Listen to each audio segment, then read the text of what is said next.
살과의 전쟁을 치르고 있다.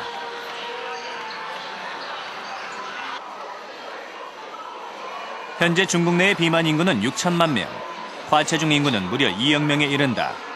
특히 대도시의 비만율은 매우 심각한데 베이징의 경우 성인 10명 중 6명이 과체중 혹은 비만이다.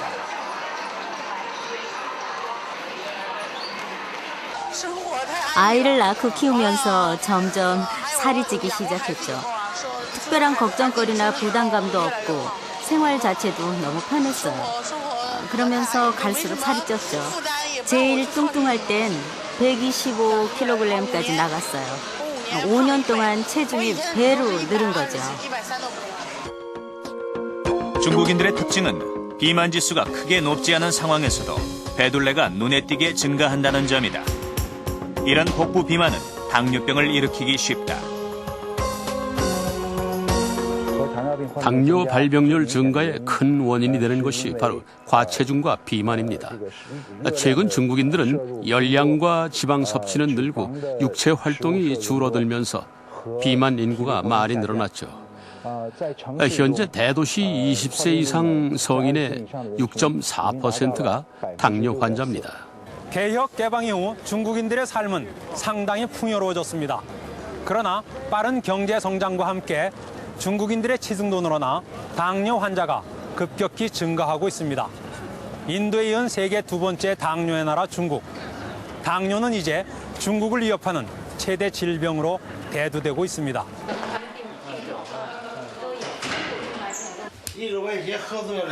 올해 71살의 까오정민 씨. 20년째 당뇨를 앓고 있는 그는 이미 합병증으로 왼쪽 눈을 실명했다. 또한 당 조절이 잘 되지 않아 다리의 감각이 무뎌지고 이미 여기저기 궤양이 시작되어 썩은 흔적도 보인다. 까오정민 씨 역시 당뇨병에 걸리기 직전까지는 100kg이 넘는 고도 비만 환자였다.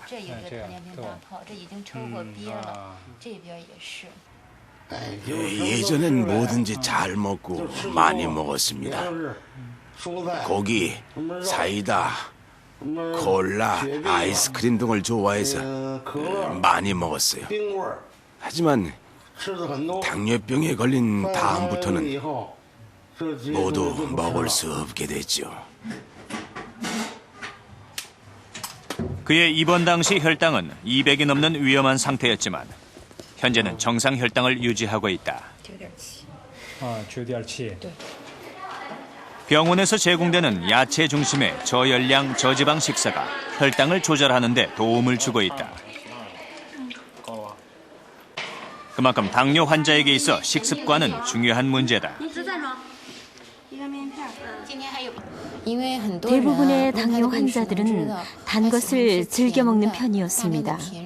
단 것을 많이 먹고 또 기름진 것을 많이 먹고 곡류도 많이 섭취하는 공통점이 있죠.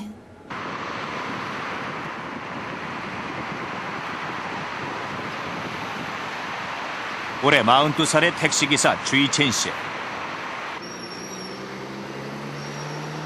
그는 아침 8시부터 이렇게 하루 12시간을 꼬박 차 안에서 보낸다.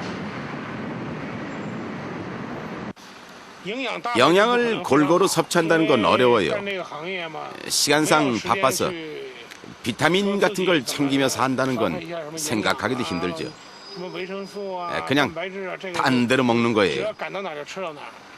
택시기사들은 도착한 곳에서 그냥 먹습니다. 또 밥을 먹자마자 뛰어야 하죠. 돈을 벌려면 어쩔 수 없어요.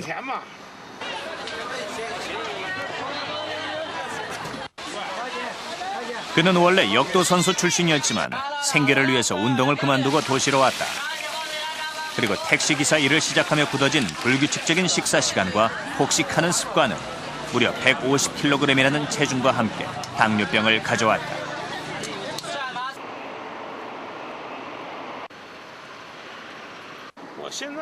당뇨병에 걸린 이후로 체중이 계속 줄고 있어요.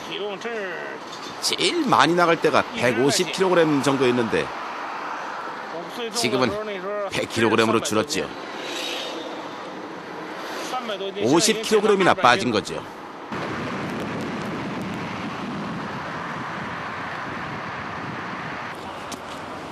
최근 베이징에는 당뇨 환자만을 치료하는 당뇨병 전문 병원이 들어섰다. 턱없이 늘어가는 당뇨 환자 숫자에 비해 당뇨 전문 병원 및 의료진이 부족한 것을 고려해 세워진 병원이다. 현재 무료 진료를 통해 당뇨병에 대한 교육과 홍보를 펼치고 있다. 중국 경제는 앞으로도 계속 발전할 텐데요. 지금처럼 계속 사람들이 체중 조절에 신경 쓰지 않고 생활 방식을 개선하지 않는다면 중국인의 당뇨병 발병률 역시 싱가포르, 홍콩, 대만과 비슷한 수치로 증가할 겁니다. 중국 인구를 감안한다면 이런 당뇨병 환자의 급증 현상은 두려운 일입니다. 패스트푸드와 같은 고지방 고칼로리의 서구 음식이 늘어나면서 중국인들은 현재 과체중과 비만에 시달리고 있다.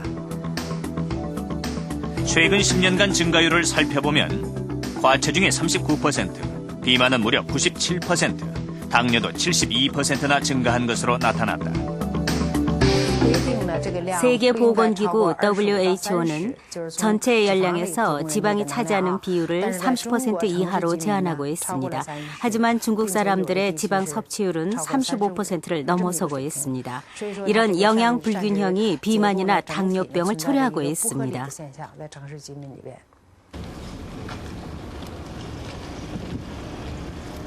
베이징에서 북쪽으로 약 80km 떨어진 곳에 위치한 핑구병원.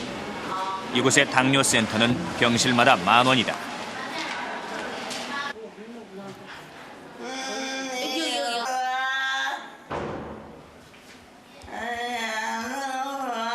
올해 75살의 이 할머니는 당뇨 합병증으로 인해 현재 뼈가 허옇게 드러날 정도로 다리의 피부와 근육 조직이 크게 손상되었다. 입원 당시 이미 궤양에 염증까지 진행된 상태였지만 당뇨 때문인 줄 모르고 오랫동안 방치해온 경우다. 처음엔 별로 신경 쓰지 않았어요. 어머니 신장이 안 좋았었는데 알고 보니 당뇨병 때문이었죠. 약을 써보기도 했지만 작년부터 폐에 물이 차기 시작했고 수종이 생겼어요. 이 병원 당뇨센터의 입원 환자들은 대다수가 핑구에 살고 있는 농민들이다. 당뇨에 대한 이해가 부족하기 때문에 거의 합병증이 진행된 후 병원을 찾아오는 경우가 많다. 농촌 사람들은 병을 예방하려는 의식이 약합니다. 지식과 문화 수준이 상대적으로 낮고 과학적인 생활 방식에 관심이 적기 때문이죠. 부유한 농민들의 경우 음식 조절을 안 하고 막 먹다 보니까 뚱뚱해졌어요. 비만도 당뇨병을 일으키는 한 원인이거든요. 핑구 지역의 한 가정집. 도시의 가정집 못지않게 풍요로운 중국 농촌의 현실이 느껴진다. 배고픔과 고된 노동은 더 이상 농촌의 이미지가 아니다. 이 가정의 부부는 모두 현재 당뇨 환자다. 저는 작년에 당뇨병에 걸렸어요. 어쩌면 예전부터 당뇨병에 걸렸을지도 모른다는 생각도 들어요. 계속 진찰은 받지 않고 있었는데 어느 날 눈이 흐릿흐릿해서 병원에 가보니까 당뇨병이라는 진단을 받았어요. 그럼 걱정되지 않았어요? 걱정한다고 무슨 소용이 있겠어요? 이미 걸린 건데요. 해협 개방은 중국인들에게 풍요로운 식탁과 편리한 생활을 선사한 대신 당뇨병이라는 재앙을 가져왔다. 중국의 하루 평균 당뇨 환자는 3,000명씩 증가해 치료 비용만 수조 원이 예상된다. 신흥 당뇨 대국 중국은 지금 당뇨 비상이다.